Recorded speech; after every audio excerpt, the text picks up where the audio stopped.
Hello, welcome to another edition of the VOD Weekly News Recap. I am Glorious Haddjatou Njie. Good evening.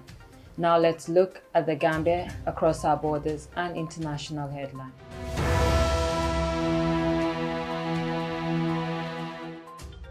Minister of Higher Education visits Majak.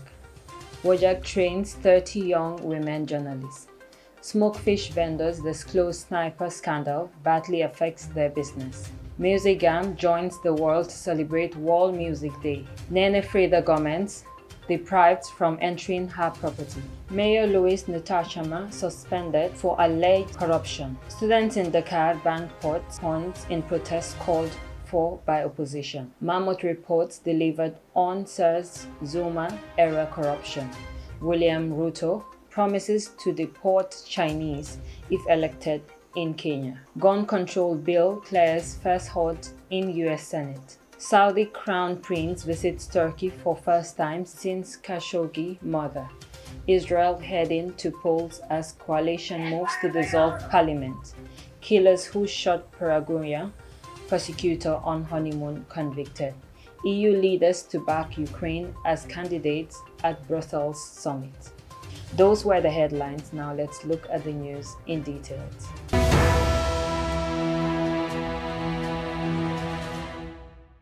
The Honorable Minister of Higher Education, Professor Pierre Gomez, on Wednesday visited the Media Academy for Journalists and Communication for the first time in the school's history. Ms. Maitha Toure, a trainer in the institution, told the minister that the school has been producing very good journalists in the Gambia and that some of the students from the school are award-winning journalists.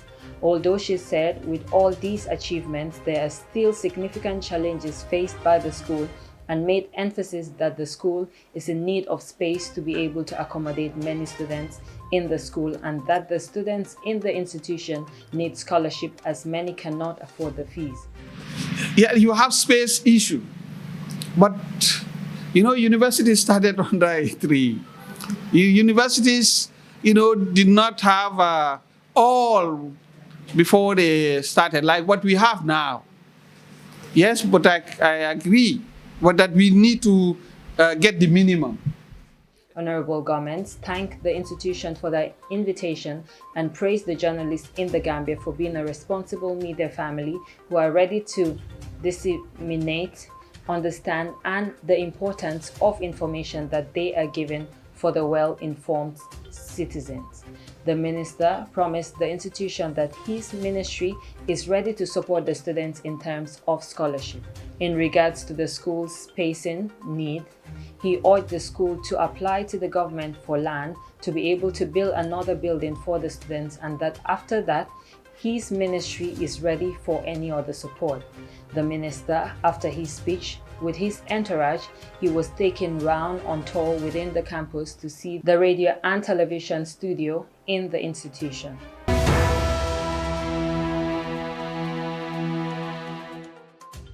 The Women Journalists Association of the Gambia has completed a 2-day workshop on women and children reporting for 30 women journalists. The president of the WAJAC, Ms. Annette Camara, said the training is fundamental considering the fact that many of the reporters or journalists do not focus on women and children reporting. She further stated that many violence against women and children is on the rise daily, but most of them are not reported by journalists to the authority. As women, we should divert our energy and our focus on reporting on women issues, especially successful stories of thriving women within the country and outside the country, and also give priority to women to be able to understand what is their right, what is their responsibility, what is their role, what is their function in society, in community, and how do they help change the narratives of women in the media and women in the country entirely. The Vice President of the Gambia Press Union, Aissatou Keita, who also is in attendance during the opening, and said that women journalists should change the status of women reporting in the newsroom, as women are tired of taking the backseat in political rallies. Ms. Keita encouraged the women to tap knowledge from the facilitators and put into practice to enhance their professionalism, especially in reporting on women and children's matter.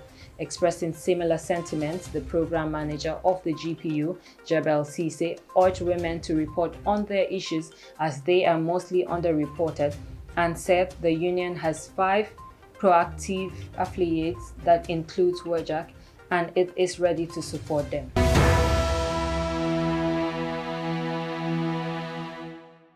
Smokefish vendors disclose sniper scandal badly affects their business.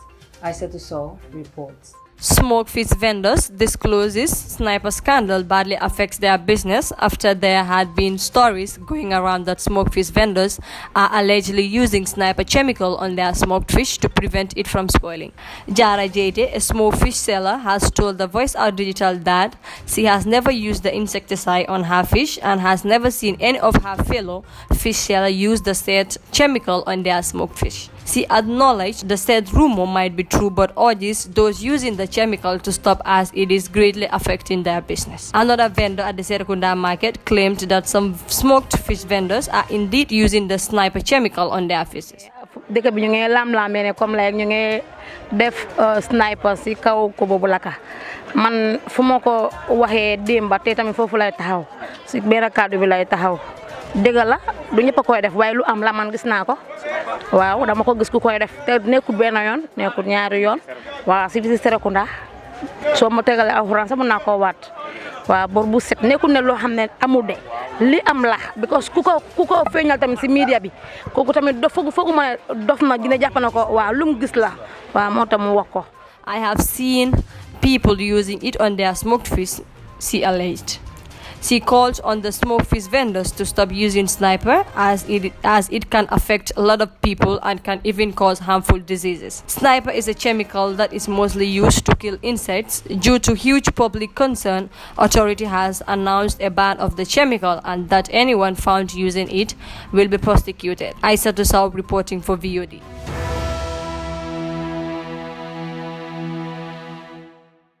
The Music Gam, in collaboration with Alliance Franco, has organized a 5-day celebration of music at the Alliance Franco, which commenced on the 20th June in commemoration of World Music Day celebrated on the 21st June across the globe. The president of the Gambia Music Association, Pa Modusar, during the opening of the ceremony highlighted that this year the musicians in the Gambia will be celebrating this event in different activities such as music, structure, training and Gam Festival. He further elaborated on these activities, which he said is for the artists to come together to discuss their common problem and to find possible solutions, but also the problem. I think we'll be having 3 bands, and each of the bands will be backing 3 different artists that are carefully selected from the Female Artists Association, culture, contemporary, and of course the live band aspect of what we do. Because if you look at the composition of the union, that is what it entails. So we wanted to make sure that we have, an evenly distributed representation from the different angles of the music union of the Gambia. And of course with the Alliance, also being able to acquire the service of a jazz band that is in this country to also showcase on that particular day, which is very, very important. So, driven from their discussions, will be presented to the selected Minister of Arts and Culture, and that the structure is to enable them to go to different communities outside to take the music to the people, but not only for musicians doing music when they are calling for an album launching or concert. We're going to train the musicians on being ethical and that not everyone can be an artist, and there is a lot of musicians in the country, he said.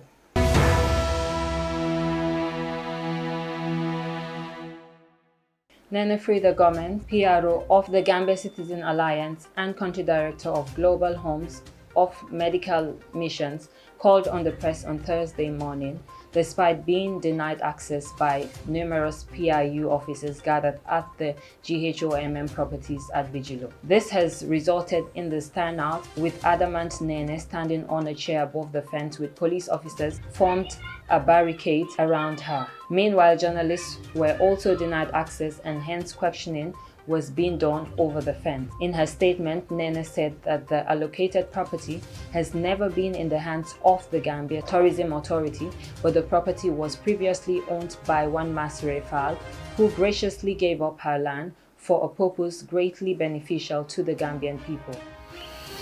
The Attorney General should provide you with the following answers with the following question. He said GOM, a Home of Medical Mission, is a non-legal entity and cannot own land. Why did the state itself granted the lease to the mission? That is a question I want the journalists to put to the Attorney General. Why permitted the mission to develop the land and equip the facility with hospital equipments in excess of $1.5 million? And citizens of the Gambia were utilizing the medical facility in this Gambia under the state's watch. After the judgment of the Magistrates Court in 2019, why accept land rent from the same mission, like I previously said, in the sum of $589,550? Why, which up to date, those monies, even though you still continue to obstruct us, even though you still continue to deprive of our property, even though you still continue to use state apparatus as banana jackets to obstruct us, but you still have not refunded us our money to say this money was not supposed to be paid because the land is not yours. With frustration, the director of GHOMM challenges the Gambians to decide for themselves whether their priority is having a hotel or a hospital at this point in time, and further vowed that if in any case that the president decides to lay any foundation stone on the property, she's willing to further sue the government for contempt or court. Nene further said that President Adama Barrow, at a meeting in State House with Dr. Gabu Mendy, revealed to Dr. Gabu that he had received $87,000 from a foreign investor to build a 5-star hotel for the purpose of the OIC 3-day conference, after which the property will revert to the said investor, and that this discussion was later confirmed in a recorded conversation between her and the government spokesperson Ibrahim Sankara. She went further to say that the courts in favor of Home of Medical Mission are unenforced, and that it is a basic principle of law that all judgments and orders of court are valid and subsistent until set aside, as even the lame person knows this basic principle. She denies the security personnel that, contrary to the misunderstanding of the law by the Attorney General, all the orders obtained by the mission are enforceable and subsistent to date. Nene Fadera, director of Global Homes of Medical Mission, was arrested and charged by the police as role depends over the offices of the former police anti-crime unit in Bijilo. And the police had said they were arrested for trespassing into a property under litigation of the High Court. In her favor, the court ruled that $100,000 should be awarded to each of them, after ruling that their arrest in November 2021 was unlawful and their rights were violated.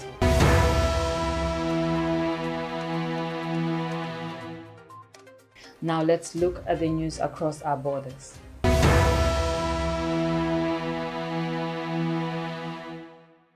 The government of Guinea-Bissau has suspended the mayor of the capital Bissau for alleged corruption in a land sale and failure to pay employees pension, officials said on Wednesday.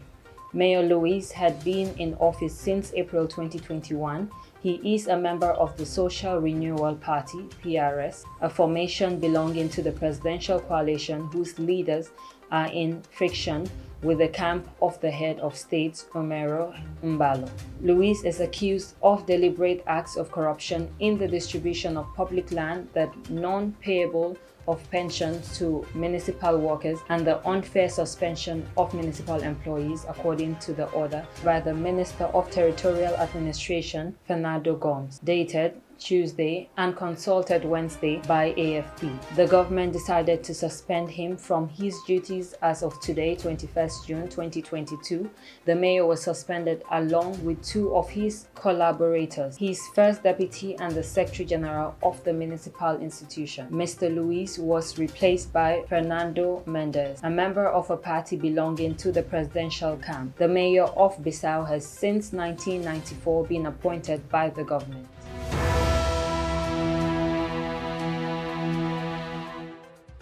Students in Dakar banged pots, horns in protest called for by opposition. Haddjatou reports. Senegalese main opposition leader on Monday called for a fresh demonstration to be held on June 29, despite the previous one being banned and the ensuing clashes leaving 3 deaths. Ousmane Sonko, who came third in the last presidential election, also called on citizens to bang pots and pans to protest on Wednesday. On Friday, clashes in Dakar and the southern region of Casamance left 3 people dead, according to local media and the opposition. Young people defied a ban on demonstrations that the opposition had planned after authorities disqualify his national list of candidates for upcoming legislative elections. Police has banned the protest city. The risk of unrest tension has been growing since Senegal's highest court on June 3rd upheld a decision to disqualify the national list on a technicality. Sonko and the other opposition figures who had been on the list are now sidelined from July 31st elections. Haddjatou reporting for VOD.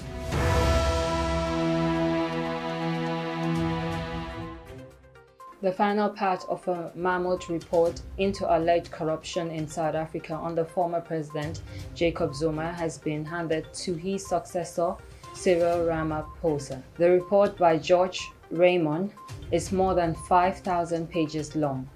It paints a picture of a country whose coffers were looted by its former president and his associates, the prominent Coopers brothers. It also accuses him of halting an investigation into alleged financial misdeed by the Coopers. They and Mr. Zuma denied wrongdoing. We've got, we deal also with the evidence of the president as president of the country and president of the ANC. We deal with the evidence relating to the ANC. The Coopers' influence on the hiring and firing of government ministers has also been laid bare by the report. It found that Mr. Zuma enabled indirectly Gupta family members to occupy a place of prominence to the detriment of the country. The South African authorities are currently working on having the Gupta brothers extradited from the United Arab Emirates to answer for their alleged crimes. The Commission's chairman has also recommended that election rules be amended to allow for South Africans to directly elect a president instead of using the party system. This, he says, will prevent the country having another leader such as Mr. Zuma.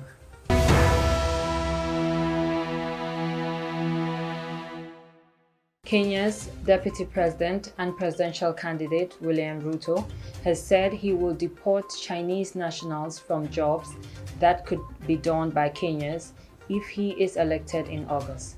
The August 9 presidential, parliamentary and local elections come as East Africa's largest economic hardship caused by the COVID-19 pandemic and the war in Ukraine led Chinese nationals rose to a request for comment from AFP. Ruto, 55, is running to succeed President Uhuru Kenyatta, who is ineligible to run for a third term. He is presently himself as a defender of the resourceful ordinary people against the dynasty that rule Kenya.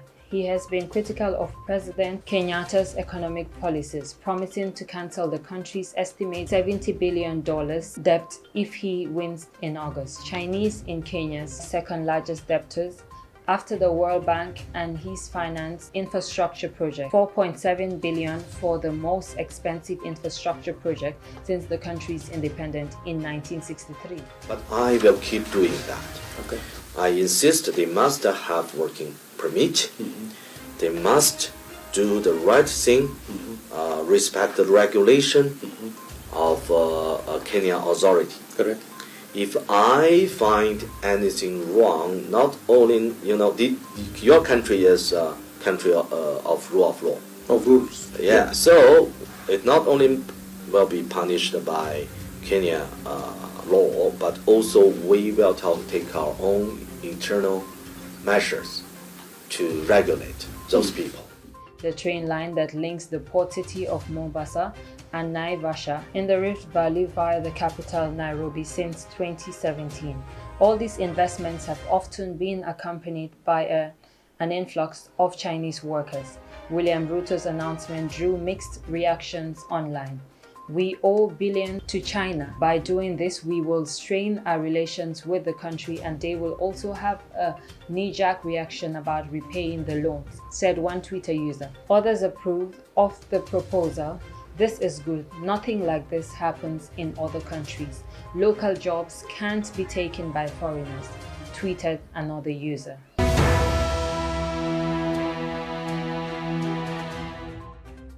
Now let's look at the international news.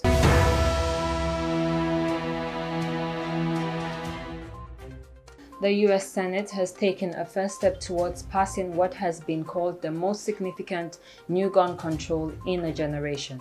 Senators voted to speed up the passage of the bipartisan bill, meaning it could be signed into law next week. Although significant, the proposal falls far short of what many Democrats and activists have called for in the wake of the spate of mass shooting. The measures include tougher background checks for buyers younger than 21. The bill calls for funding to encourage states to implement red flag laws to remove firearms from people considered a threat. Congress is back on the path to take meaningful action to address gun violence.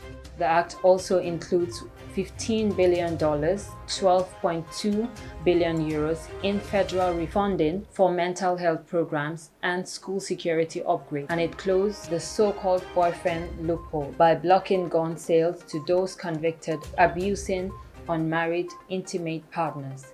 It is the first time in decades that proposed gun safety legislation has received this level of support from both Republicans and Democratic Party senators.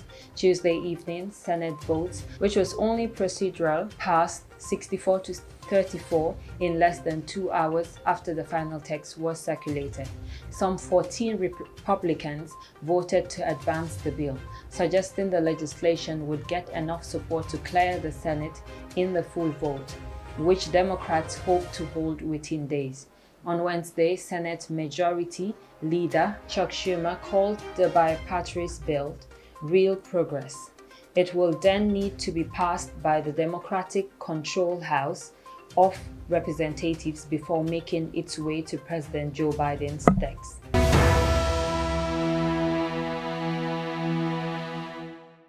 Saudi Arabia's Crown Prince has visited Turkey for the first time since the 2018 murder of the journalist Jamal Khashoggi in its Istanbul consulate. President Recep Tayyip embraced Mohammed bin Salman before they held talks aimed at repairing a deep rift. Mr. Tayyip also indirectly accused the prince of ordering Saudi agents to kill Khashoggi. He denied an involvement. Turkey is currently seeking trade investment as assistance to help it deal with the worsening economic crisis. It has also worked to improve relations with the United Arab Emirates, Egypt, and Israel after years of tensions. Following their talks, a joint statement said the two men discussed improving relations and investment in sectors from energy to defense, amongst others.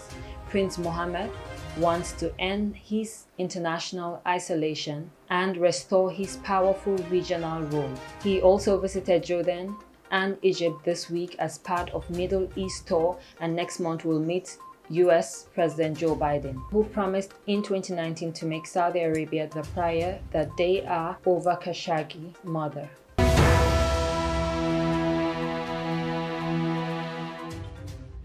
Israel is set to hold a fifth general elections in under 4 years after its fractured coalition government concluded it could not survive. In a major political development, Prime Minister Naftali Bennett will switch places with alternate Prime Minister Yair Lapid under an existing deal. An election could take place in late October, commentators said. The former Prime Minister and current opposition leader Benjamin Netanyahu has vowed to return to office. Monday's announcement comes after weeks of speculation that the coalition, the most diverse in Israel's history, was on the brink of collapse. It risks losing an important vote next week after a member of Mr. Burnett's own right-wing Yamina party quit the coalition, leaving it a minority in the 120-seat Knesset parliament. Mr. Burnett said he had made the right decision in the interest of Israel's security, as dissolving the Knesset extended temporal law, which were put in jeopardy by the vote. The coalition has been teetering for weeks. Last week, Yamina MK Nir Orbach resigned from it, saying the government has failed in its main mission of lifting Israeli spirit, a move which left it with only 59 seats. Others had also threatened to rebel.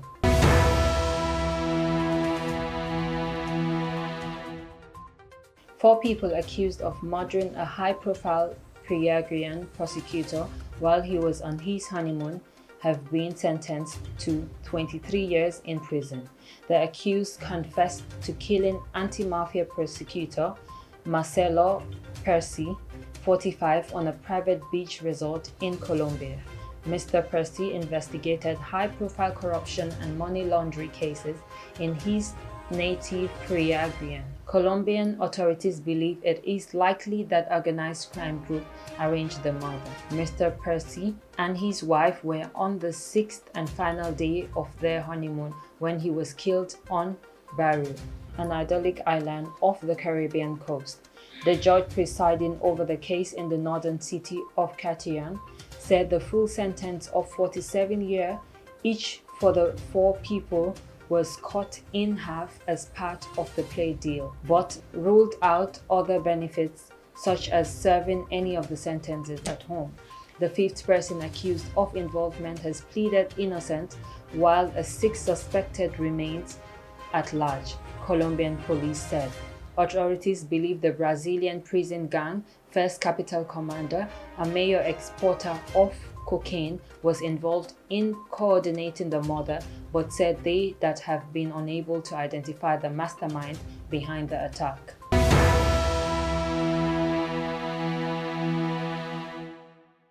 Ukraine is set to be approved as an EU candidate at a Brussels summit on Thursday, after the European Commission gave the green light. Ukraine applied days after the Russian invasion in February, and the process since moved at a record speed. The ambassador to the EU told the BBC it would be a psychological boost for Ukrainians. But Chevrolet Sensor admitted real integration could only start when the war was over.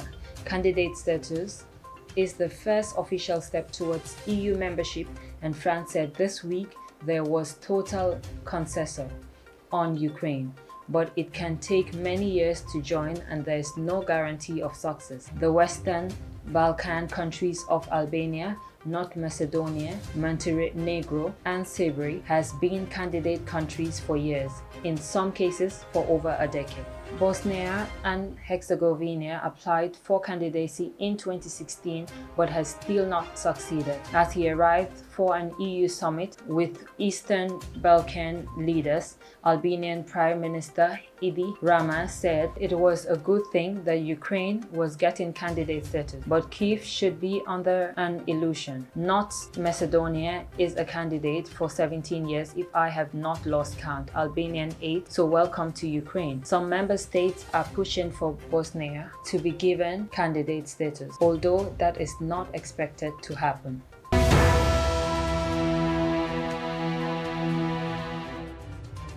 That's all we have for you today. Until we come your way again, I am Glorious Haddjatou Njie on the VOD Weekly News Recap. Thanks for watching and have a good evening.